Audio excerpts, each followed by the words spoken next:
এই শোনো, আমি তোমাকে একটা কবিতা বলতে চাই, তুমি কি শুনবে? তবে শোনো, হ্যাঁ।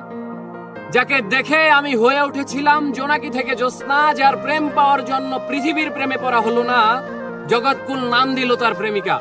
তাকে দেখার পর চাঁদ, ফুল কিংবা প্রজাপতিকেও সুন্দর মনে হয়নি। তাকে ভালোবাসবো বলে অন্য কাউকে ভালোবাসিনি, তবে সে হয়নি আমার অর্ধাঙ্গিনী। আহ, কি ছিল তার মহিমা! জগৎকুল নাম দিয়েছিল তার প্রেমিকা।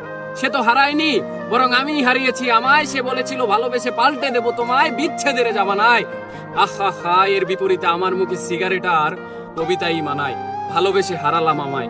তাকে করা স্পর্শ অথবা তার করা ক্ষিপ্র চুম্বন যেন লেগে আছে আজও ঠোঁটের কোণে।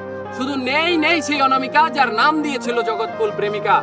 আমি শুনেছিলাম এ পৃথিবীর মানুষেরা চাইলে সবকিছুই হতে পারে, তাই আমি চাঁদ, সূর্য, মহাবিশ্ব চাইনি হতে, শুধু চেয়েছিলাম এক জনম তোমায় ভালোবেসে যেতে।